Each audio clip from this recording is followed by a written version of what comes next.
All right, I want you to picture a scene. It's 1991. Okay. You're sitting in a dark movie theater, and you're watching City Slickers. You've got Billy Crystal. He's playing this stressed-out city guy. Right, the midlife crisis. Exactly. And riding next to him is this, gritty, leather-faced cowboy named Curly, Jack Palance. An absolute legend. So Curly stops his horse, looks Billy Crystal dead in the eye, holds up one single gloved finger, and says, the secret to life is just one thing. He says, you stick to that, and the rest don't mean shh. It is such a classic moment. And honestly, a Hollywood comedy is probably the last place you'd expect to find the basis for a high-performance operating system. But that is exactly where we are starting today. It is. Welcome back to the Deep Dive. Today we're unpacking a book that takes Curly's cowboy wisdom and cacks it up with hard data, physics, and case studies. We're talking about The One Thing by Gary Keller and Jay Papasan. And look, I know what you're probably thinking right now. One thing, I have a mortgage, 3 kids, a boss who emails me at midnight, and a to-do list that's longer than a CVS receipt. I can't just do one thing. And that reaction is exactly why this deep dive is so necessary. This isn't just a productivity book. It's more like a rescue mission. It's a rescue mission. It is. It's for the person who is working longer and longer hours but feeling like they're just falling further behind. The authors argue that the modern world has, it's sold us a bill of goods. A specific set of lies about how success works that are actually just keeping us running on a hamster wheel. And we are going to dismantle those lies today. We're going to talk about why multitasking is a scam, why balance is a total myth, and why you actually don't need as much discipline as you think you do. But before we even get to the lies, we have to talk about the physics of this. And you mean literal physics? I mean literal physics, because the core argument here, it all starts with dominoes. The domino effect. This is really the visual anchor of the whole book, isn't it? It really is. All right, so most people know you line up dominoes, one knocks over the next. Simple stuff. Sure. But the authors bring up a specific study from 1983 by a physicist named Lorne Whitehead. He proved that a domino isn't just capable of knocking over another domino of the same size. No, and this is the key. A domino can knock over another object that is 50% larger than itself. 50%. That's huge. It is. So you start with, regular 2-inch domino. You flick it, it knocks over a 3-inch domino, which then knocks over a 4.5-inch one. Yeah. It's this geometric progression. Okay, so a bit of math class, but where does that lead? Right. Well, think about the scale of it. By the time you get to the 10th domino in that chain, it's as tall as an NFL quarterback. Wow. By the 18th, you're looking at the Leaning Tower of Pisa. That escalated quickly. Oh, it gets crazier. The 23rd domino would tower over the Eiffel Tower. The 31st is bigger than Mount Everest. And if you kept going, say to number 57. I'm afraid to ask. That domino would be tall enough to bridge the distance between the Earth and the Moon. That's almost unimaginable from a 2-inch start. But that's the insight. Success is sequential, not simultaneous. Right. We look at successful people and we see this massive moon-sized life. They didn't start there. Right. They started with a 2-inch domino. They lined up their priorities, they found the lead domino, and then they put all their energy into whacking that one small thing until it fell. And that momentum just did the rest. I love that image. But here's the problem. The book is really honest about this. Life doesn't line the dominoes up for you. No, it definitely doesn't. Life just hands you a big pile of dominoes and says, good luck. You have to do the lining up. And this is where we hit the first major hurdle, the first lie that holds us back. The lie that everything matters equally. Yes. This is a trap we all fall into. We wake up, we look at our to-do list, and we treat it like a democracy. Every single bullet point gets a vote. Call the plumber, write the strategy report, buy dog food, check email. We act like checking off buy dog food moves the needle as much as write strategy report. Because checking things off feels good. It's a little dopamine hit. It is. But the authors call those survival lists, not to-do lists. It's just a disordered inventory of stuff you think you should do. A success list looks very, very different. How so? It's deliberately unbalanced. It forces you to acknowledge that, as the former Australian Prime Minister Bob Hawke said, the things which are most important don't always scream the loudest. Oh, it's usually the trivial stuff that screams the loudest. Answer this email right now, while the big strategic project just sits there quietly in the corner. Exactly. So how do we filter the noise? The book points to a very famous principle. The Pareto principle. The 80-20 rule. The Alfredo Pareto. That's the one. He was an Italian economist who noticed that 80% of the land in Italy was owned by, 20% of the people? Right. But it was a guy named Joseph Juran who was a quality control pioneer at General Motors. He realized this wasn't just about land in Italy, it's like a universal law. A small minority of causes leads to the majority of results. Exactly. 80% of your results come from 20% of your efforts. 80% of your profits come from 20% of your customers. Okay, so if I have a list of 10 things to do, 2 of them are, well, not useless, but they're worth way more than the other 8 combined. Precisely. And most people stop right there. They say, okay, I'll focus on the top 20%. But the authors of the one thing say, no, that's not enough. You have to go extreme Pareto. Extreme Pareto. I like that. It sounds like a sport. It is a mental sport. You take that top 20%, those 2 big tasks, and you apply the 80-20 rule to them. So you narrow it down again. And again, you keep narrowing it down until you are literally left with one single task. The lead domino. The lead domino. Gary Keller gives this great example from his own business. He challenged his executive team to find ways to turn their company around. They brainstormed 100 ideas. A standard manager would have picked the top 5 and tried to do them all at once. Right, which spreads your resources so thin. Instead, they applied extreme Pareto. They cut it to 10 ideas. Then they fought over those until they had just one. Which was? Gary needed to write a book on how to become an elite performer in their industry. Just one book. And that single book changed the entire industry. It did more than the other 99 ideas combined could have ever done. But that requires the courage to say no to 99 good ideas to get to the one great one. And no is a hard word, especially when we feel like we're supposed to be superheroes who do it all. Which brings us perfectly to the second lie. Mm. And I think this is maybe the most pervasive one in our culture today, the lie of multitasking. Oh, this is a big one. You see it on job descriptions, right? Must be a good multitasker. The authors are, they're crystal clear on this. Multitasking is a lie. It's a scam. Okay, but I can walk and talk at the same time. I can fold laundry while listening to this. That's multitasking, isn't it? Technically, yes. But here's the biological nuance. You can do 2 things at once, only if they use different parts of the brain, different channels. Walking is motor, talking is verbal, no problem. But the moment you try to do 2 things that require the same channel-like focus or decision-making, you aren't multitasking anymore. You're task switching. You're just toggling back and forth really fast? And that toggling has a cost. Every time you switch from your spreadsheet to your email, your brain has to shut down the rules for the spreadsheet, recall the rules for the email, and then refocus. The book mentions a study that says workers lose 28% of their workday to this stuff. 28%. It's almost a third of your day just evaporated because you wouldn't close your email tab. And it gets way worse if the tasks are complex. The book uses this terrifying example about driving. This one actually made me paranoid on my commute home. I bet. So driving requires your visual cortex. You're scanning the road. Now imagine your spouse is in the passenger seat, and they start describing in vivid detail how they want to rearrange the living room. Imagine the sofa over here, the lamp there. And naturally, I try to picture the living room in my head. And that is the fatal error.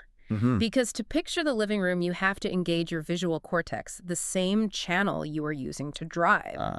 It creates channel interference. The brain can't process both visual streams, so it effectively blinds you to the road. You might literally not see the car braking in front of you. That explains so much about distracted driving. It's not just your eyes off the road, it's your mind off the road. Exactly. And the old proverb goes, if you chase 2 rabbits, you will not catch either one. So we need to stop chasing rabbits and focus on the domino. But this leads to an objection I hear all the time. Someone listens to this and says, that sounds great, but I'm just not a disciplined person. I eat the cookie, I skip the gym. No. Which brings us to the third lie, the lie of the disciplined life. I found this part so liberating. We have this myth that successful people are these stoic robots who have perfect self-control 24/7. The authors say that is total nonsense. They don't have more discipline, they just use it differently. Right. They have selected discipline. They use their discipline to build a habit. And here's the science. You only need enough discipline to push through the resistance of starting a new behavior. Once that behavior becomes a habit, the discipline is no longer needed. It becomes automatic. So you're not powering through your whole life, you're just powering through the installation phase. Exactly. That's a great way to put it. So how long is that phase? Pop culture always says 21 days or something. Yeah, that's a myth too. Researchers at University College of London actually measured this. The range is huge, anywhere from 18 days to like 224 days. Wow, that's a big range. It is, but the sweet spot, the average, is 66 days. 2 months. So Yeah. I can just hold it together for roughly 2 months. I'm in the clear. Pretty much. After that, you're riding on momentum. The book uses Michael Phelps as the prime example. Most decorated Olympian in history. You look at him and think, born disciplined. Absolutely a machine. But his kindergarten teacher told his mother he had ADHD and would never be able to focus on anything. He wasn't naturally disciplined. So what changed? He channeled all the discipline he did have into one single habit, swimming 7 days a week. Most swimmers take Sundays off. Right. By swimming on Sundays, he gained a 52-day training advantage over his competitors every single year. He wasn't disciplined in every area of his life. He just locked in the right habit. That's a crucial distinction. We don't need to be perfect. We don't. We just need to be consistent long enough to lock it in. But there's a biological catch, isn't there? We can't just summon willpower on command. No, you can't. And that is the fourth lie. The lie that willpower is always on will call. This is the scary part. It really is. We tend to think of willpower like a character trait, something you just have. But the authors argue it's a biological resource. It's like a battery on your phone. You start the day at 100%. Hopefully if you slept well. But every decision you make drains it. Deciding what to wear, drain. Resisting the donut, drain. Trying to focus on a boring report, huge drain. When the battery hits red. You default to your basest instincts. There is a study mentioned in the book that is honestly terrifying. It's about parole judges in Israel. This one blew my mind. Researchers analyzed over 1,000 parole hearings. Now, these are professional judges. You'd expect their decisions to be based purely on the facts of the case, right? You would hope. But the data showed the biggest predictor of whether a prisoner got released wasn't the crime, it was the time of day. Walk us through that. It's wild. In the morning, when the judges were fresh, they granted parole about 65% of the time. But as the morning went on, their willpower and their glucose levels dropped. Yeah. Just before their lunch break, the grant rate dropped to nearly zero. Zero. Yeah. So if you're a prisoner and your hearing is at 11:45 a.m., you're staying in jail. Probably. Because saying yes to parole requires a risk assessment. It takes mental energy. Saying no, keeping things as they are, is the easy default. And then after lunch. After they ate, the rate spiked right back up to 65%. That is just so sobering. It proves that decision fatigue is real. You can't just try harder when your tank is empty. So what's the practical takeaway? If we have one thing, our most important task, when do we do it? First. Absolutely first. Don't check email first. Don't clear the decks. Do your most important work when your willpower battery is fully charged. If you wait until 4 p.m., you're trying to win a gold medal while running on fumes. You're setting yourself up to fail. Okay, so let's recap. We're prioritizing, we're focusing on the lead domino, we're doing it first thing in the morning. But what about everything else? I mean, we hear so much about work-life balance. And the book basically takes a sledgehammer to that idea. He calls balance bunk, It does. which feels a little aggressive. It does, but hear them out. They argue that magic happens at the extremes, not in the middle. To achieve anything extraordinary in your career, you have to get unbalanced. You have to go deep. You have to go long. But if I go long on my career for 10 years, I might lose my family. I might ruin my health. That's the fear. Exactly. And the authors make a vital distinction here. In your professional life, you accept imbalance to get results. But in your personal life, you have to go short. You have to counterbalance constantly. They use a metaphor from a James Patterson novel that I thought was beautiful. The juggling analogy. Right. Imagine life as a game where you're juggling 5 balls. The balls are work, family, health, friends, and integrity. And the big revelation is that work is a rubber ball. If you drop it, if you miss a deadline, if a project fails, it'll bounce back. You can find another job. But the other 4 balls, family, health, friends, integrity, those are made of glass. If you drop one of those, it doesn't bounce. It gets scuffed, nicked, or it shatters completely. It's never the same. So the strategy isn't balance. It's more like dynamic counterbalancing. You can dive deep into work, but you have to catch those glass balls before they hit the floor. It's a dance. You lean hard into the work, then you immediately lean back into your family. You don't try to stay in the middle because nothing extraordinary happens in the middle. This has been a lot to take in. We've knocked down these lies. We know multitasking is a myth. Willpower is a limited resource. Balance is bunk. So how do we actually apply this tomorrow morning? It all boils down to one single sentence. The authors call it the focusing question. Okay. It's designed to strip away all the noise and force you to find that lead domino. Lay it on us. The question is this: what is the one thing I can do such that by doing it, everything else will be easier or unnecessary? I want to repeat that because the phrasing is so specific. What is the one thing I can do such that by doing it, everything else will be easier or unnecessary? That second part is the key. Easier or unnecessary. You aren't just looking for the most important thing, you're looking for the strategic lever. The thing that, if you do it, knocks down the other dominoes for you. And it works for the big picture. What's the one thing I can do to double my sales? But it also works for the small stuff, right? Like, what's the one thing I can do right now to clear my inbox? Exactly. It's a compass. Whenever you feel overwhelmed, whenever you don't know where to start, you just ask the question. And then, and this is the hard part, you have to trust the answer. It is hard. Why is that so hard? Because we're addicted to complexity. We feel like success should be hard. We feel like we should be suffering through a long list to earn it. But the source material is screaming at us. Complexity is the enemy. Simplicity is the path. There's a story at the very end of the source material that really drives home why this matters so much. Because in the end, this isn't really about productivity. It's about time. The story of the friend's mother, Yeah. it's heartbreaking. She was a school teacher. Her husband was a farmer. Good, hardworking people. They spent their whole lives saving, scrimping, delaying gratification. The classic "we'll enjoy it when we retire" mindset. Totally. She loved sewing and making clothes. Over the years, she would buy beautiful fabric and patterns, but she wouldn't use them.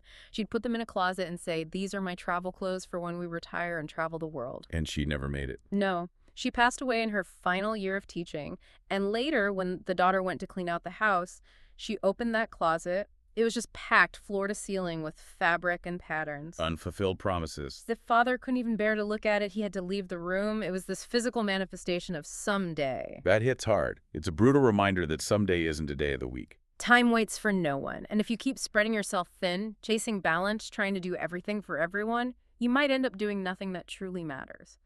You end up with a closet full of fabric. So the challenge for you, the listener, is to stop juggling. Put down the balls for just a second. Look at your life, your work, your passion, and ask the question, what is my one thing? Find your lead domino, and don't stop until it falls. That's it for this deep dive. Thanks for listening. We'll catch you on the next one. Keep focusing.